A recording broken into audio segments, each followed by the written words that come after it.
ప్రజలకు స్నేహపూర్వక పోలీసింగ్ అందించడంలో ప్రతి అధికారి బాధ్యతగా వ్యవహరించాలని, ఫిర్యాదు వచ్చిన వెంటనే త్వరితగతిన స్పందించాలని, ఇన్వెస్టిగేషన్ నందు నూతన టెక్నాలజీ పరిస్థితులను ఉపయోగించాలని, నిఘా వ్యవస్థను పటిష్టపరచాలని శనివారం నిజామాబాద్ పోలీస్ కమిషనరేట్ పరిధిలోని బోధన్ పోలీస్ స్టేషన్ను R Bhaskaran IPS DIG zone 2 Basara తనిఖీలు చేశారు. ఈ సందర్భంగా స్టేషన్ చేరుకున్న డీఐజీకి పోలీసు అధికారులు, సిబ్బంది గౌరవవందనం అందించగా ఆయన వందనాన్ని స్వీకరించి అనంతరం స్టేషన్లోని వివిధ విభాగాలను క్షుణ్ణంగా పరిశీలించారు. మొదటిగా స్టేషన్లో సిబ్బందికి అందుబాటులో ఉన్న భద్రతా పరికరాలు, ఆయుధాల నిర్వహణ, రికార్డుల సంరక్షణ తదితర అంశాలను పరిశీలించి వాటి నిర్వహణపై అధికారులకు సూచనలు చేశారు. అనంతరం రిసెప్షన్ సెంటర్ను సందర్శించి అక్కడ నిర్వహిస్తున్న రిజిస్టర్లు, ఫిర్యాదుల నమోదు విధానం, ప్రజలకు అందిస్తున్న సేవలను సమీక్షించారు. పోలీస్ స్టేషన్కు వచ్చే ప్రతి ఫిర్యాదుదారుని గౌరవంతో స్వాగతించి వారి సమస్యలను ఓర్పుతో విని వెంటనే స్పందించే విధంగా సిబ్బంది వ్యవహరించాలని సూచించారు. తదుపరి పోలీస్ స్టేషన్లో నిర్వహిస్తున్న అన్ని రకాల రికార్డులను పరిశీలించిన డీఐజీ కేసుల నమోదు, పెండింగ్ కేసుల దర్యాప్తు, బీట్ డ్యూటీ వ్యవస్థ, రౌడీ షీటర్లు మరియు నేర చరిత్ర కలిగిన వ్యక్తులపై పర్యవేక్షణ వంటి అంశాలను సమగ్రంగా తనిఖీ చేశారు. కేసుల దర్యాప్తును వేగవంతంగా పూర్తి చేసి బాధితులకు త్వరితగతిన న్యాయం అందేలా చర్యలు తీసుకోవాలని అధికారులను ఆదేశించారు. అలాగే స్టేషన్లో అమలవుతున్న 5S విధానం అమలు తీరును సమీక్షించి ప్రజలకు స్నేహపూర్వక పోలీసింగ్ అందించడంలో ప్రతి అధికారి బాధ్యతాయుతంగా వ్యవహరించాలని సూచించారు. మహిళలు, వృద్ధులు అత్యవసర సహాయం కోసం వచ్చే ప్రజల సమస్యలను ప్రాధాన్యంగా తీసుకుని స్పందించాలని తెలిపారు. స్టేషన్ పరిసరాల పరిశుభ్రత, రికార్డుల డిజిటల్ నిర్వహణ, సిబ్బంది హాజరు, డ్యూటీ విధానాలు తదితర అంశాలపై కూడా డీఐజీ ఆరా తీశారు. ప్రజల్లో పోలీస్ శాఖపై విశ్వాసం పెరిగేలా క్రమశిక్షణతో పారదర్శకంగా సేవలందించాలని సూచించారు.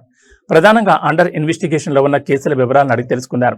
అండర్ ఇన్వెస్టిగేషన్ కేసుల ఛేదనకు ప్రత్యేక ప్లాన్ ఆఫ్ యాక్షన్ ఉండాలని, ప్రతి కేసులో నాణ్యమైన ఇన్వెస్టిగేషన్ చేయాలని సబ్ ఇన్స్పెక్టర్కు సూచనలు చేశారు. ఈ పోలీస్ స్టేషన్ పరిధిలో సైబర్ నేరాలు జరుగుతున్నాయని, సైబర్ క్రైమ్ గురించి వివిధ పాఠశాలలు, కళాశాలలు మరియు సోషల్ మీడియా ద్వారా అవగాహన కల్పించాలని సూచించారు. పోలీస్ స్టేషన్ పరిధిలోని అన్ని ప్రాంతాల్లో గల విలేజ్ పోలీస్ ఆఫీసర్గా విధులు నిర్వహిస్తూ ప్రజలతో మమేకమై ఆ ప్రాంతాల్లో ఉన్న సమస్యలను పరిష్కరించే దిశగా ప్రతి ఒక్కరూ కృషి చేసి ఆ ప్రాంతాల్లో ఉన్న సమాచారం తమపై స్థాయి అధికారులకు ఎల్లప్పుడూ చేరవేయాలన్నారు. బోధన్ పోలీస్ స్టేషన్ సరిహద్దుల్లో మహారాష్ట్ర ఉన్నందున అన్ని ప్రధాన రహదారులపై నిఘా పటిష్టపరచాలని అన్నారు. ప్రతిరోజు ట్రాఫిక్ సమస్య అధిగమించడానికి ప్రధాన కూడళ్లలో ట్రాఫిక్ ఎన్ఫోర్స్మెంట్ చేయాలని సూచించారు. అదేవిధంగా రోడ్డు ప్రమాదాల నివారణకు ప్రజల్లో అవగాహన కార్యక్రమాలు నిర్వహించాలని పలు సూచనలు చేశారు. సులభ మార్గంలో అధిక డబ్బులు సంపాదించాలని అత్యాశతో యువత ఆన్లైన్ బెట్టింగ్స్, ఆన్లైన్ గేమ్స్ ఆడుతూ సైబర్ మోసగాళ్ల చేతిలో చిక్కి డబ్బులు కోల్పోతూ అప్పులు చేసి చేసిన అప్పులను తీర్చలేక తనవును చాలిస్తున్నారని అన్నారు. గేమింగ్ యాప్ల పట్ల అప్రమత్తంగా ఉండాలని, ప్రజల్లో అవగాహన కార్యక్రమాలు నిర్వహించాలని తెలిపారు.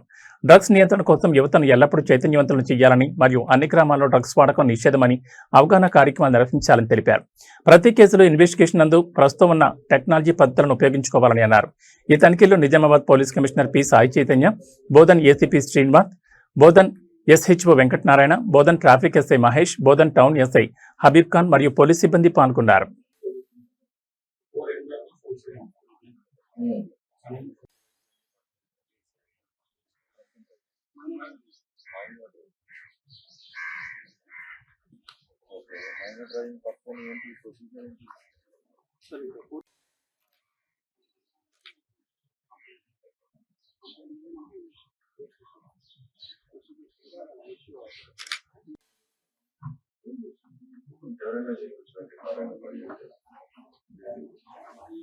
మంచి కేసు ఏదైనా చెప్పాయా వచ్చిన తర్వాత ఛాలెంజ్ ఎన్ని రోజు అయింది?